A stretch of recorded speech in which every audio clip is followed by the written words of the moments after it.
baadhi ya watu wanawabagua wanadamu wenzao kwa makabila.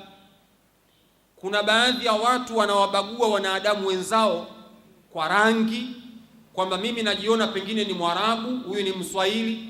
Tena inafikia kiwango, kuna baadhi ya watu hata ukiswali nao, imamu akisema sau, basi kuna baadhi ya watu ukimsogezea mguu anasogeza ule mguu wake. Kuna msikiti mmoja nilishawahi kuswali mimi, kuna mtu mmoja nilikuwa naswali na pembeni hapa, kila nikisogeza mguu yule bwana anasogeza mguu wake. Nikawa najiuliza, huyu bwana vipi?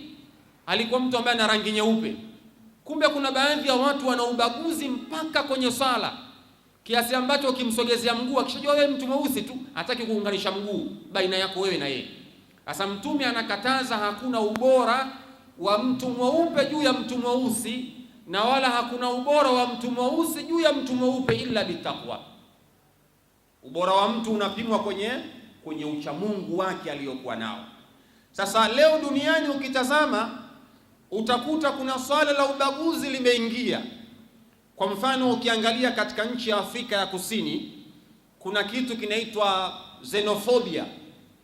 Xenophobia ni aina ya ubaguzi ambao watu wanabaguliwa kwa utaifa au uzawa. Kuna kitu kinaitwa uzawa, ubaguzi wa kitaifa, kimaeneo, kikanda.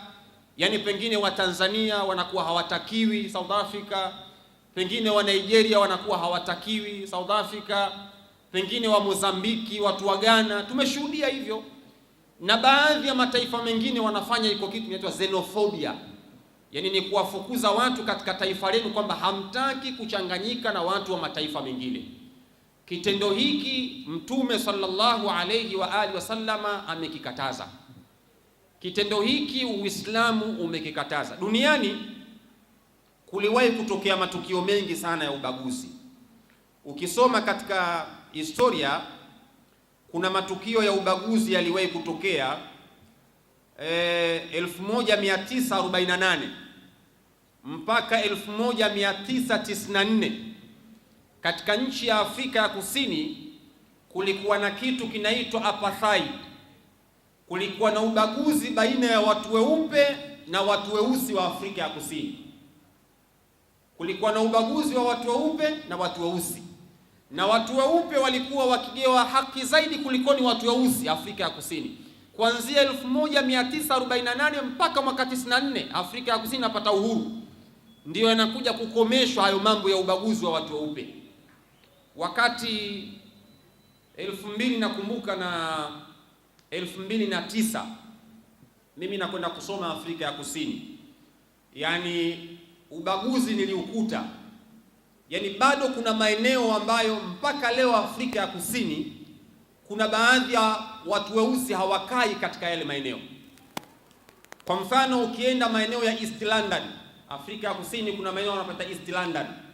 Ukienda kule East London, asilimia kubwa wanakaa watu weupe, na kama mtu mweusi akienda kukaa, basi kwa vyovyote atakutana na ubaguzi wa rangi. Kwa vyovyote atakutana nao ubaguzi wa rangi ukienda maeneo ya East London na baadhi ya maeneo mengine Afrika ya Kusini. Kwa hiyo niliyakuta hayo mambo.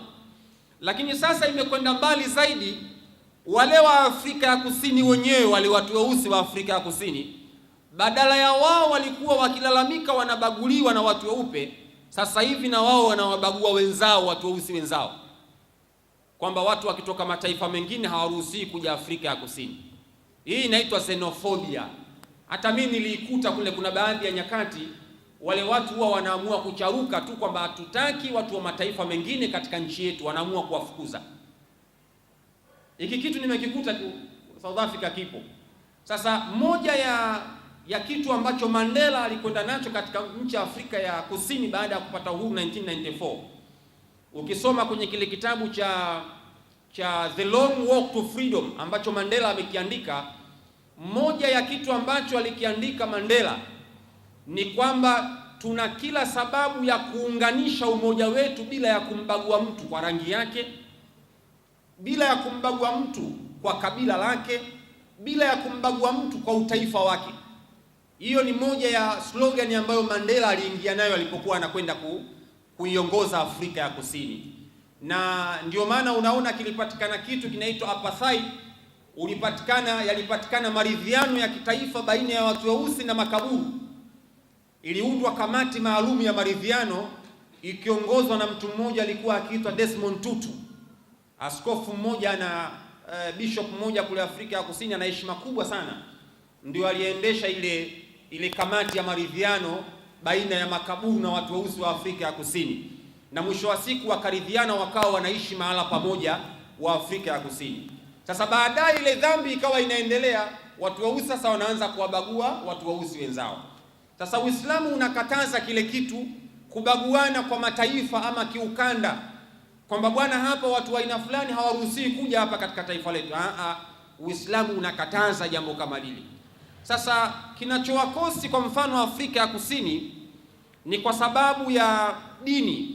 Dini imekuwa, ile imani ya dini imekuwa ni ndogo sana. Imani ya dini South Africa imekuwa ni ndogo sana. Yaani 100% ya wakazi wa Afrika ya Kusini 98% ni watu ambao wa dini nyingine. Yaani 2% tu ndio Waislamu katika nchi ya Afrika ya Kusini. Kwa hiyo watu wengi sana wamekosa ile imani ya kumjua Allah subhanahu wa ta'ala.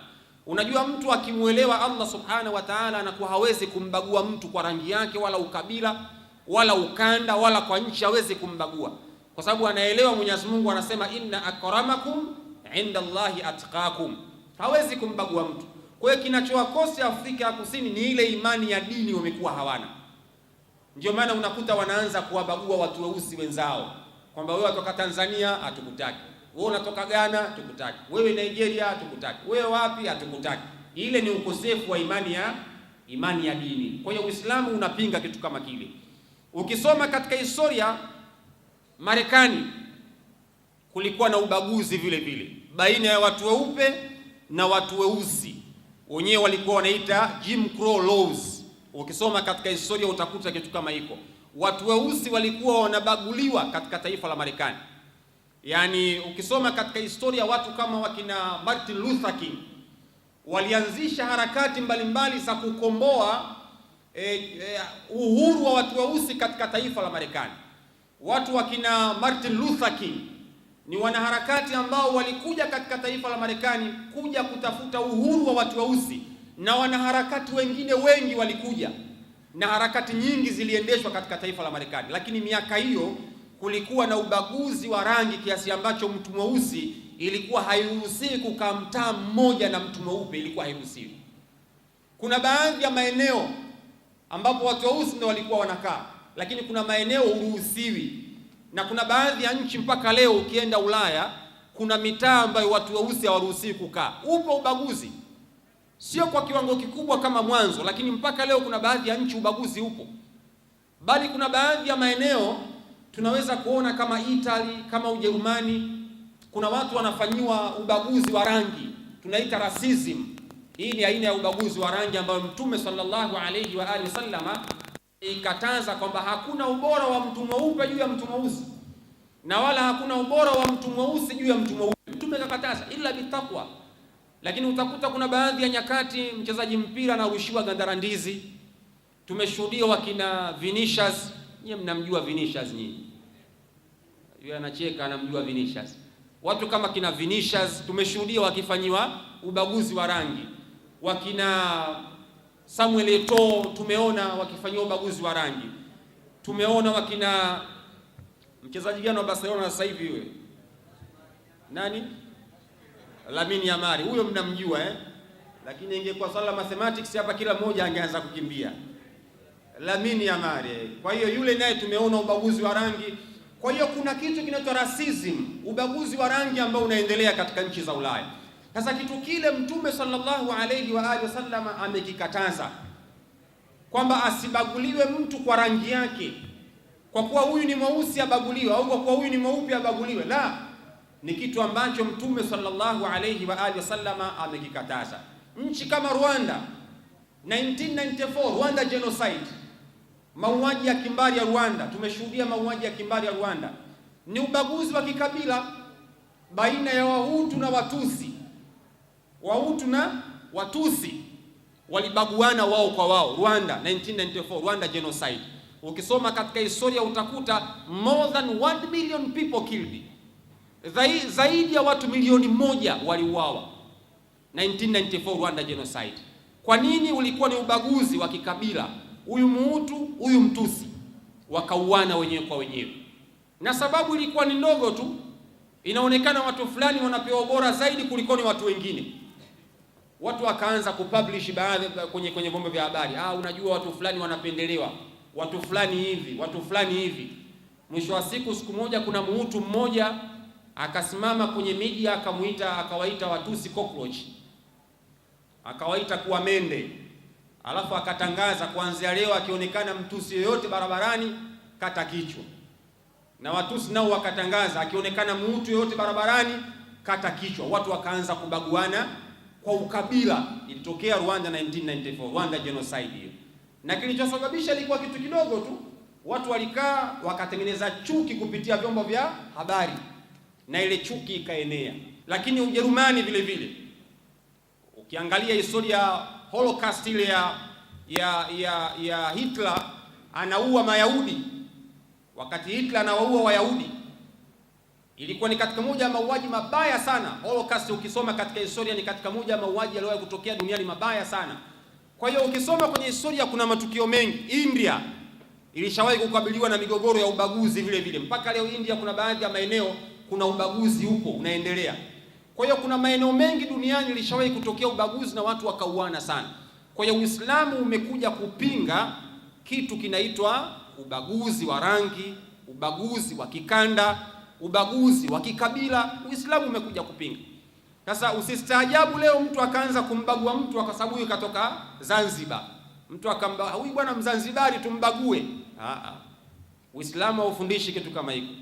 Inna ja'alnakum shu'uban wa qabaila litaarafu. Lengo la Allah subhanahu wa ta'ala ni kufahamiana. Huyu kaumbwa Mzanzibari, huyu kaumbwa Mtanganyika, yule kaumbwa Makonde, yule kaumbwa mtu wa Mozambiki. Litaarafu ndio lengo la Allah subhanahu wa ta'ala, lakini asibaguliwe mtu kwa sababu katoka mahala fulani. Uislamu unakataza. Wakati wa Mtume sallallahu alayhi wa alihi wasallama kulikuwa na masahaba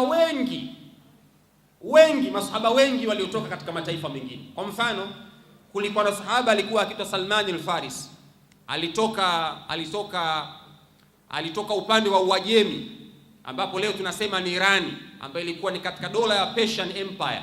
Salman al-Faris alitokea kule, alikuwa ni katika moja masahaba wa bwana Mtume Muhammad sallallahu alayhi wa alihi wasallam. Tena Mtume aliwahi kumtolea mfano siku moja ya kwamba itafika mahala nguvu ya Uislamu itatokea upande huu.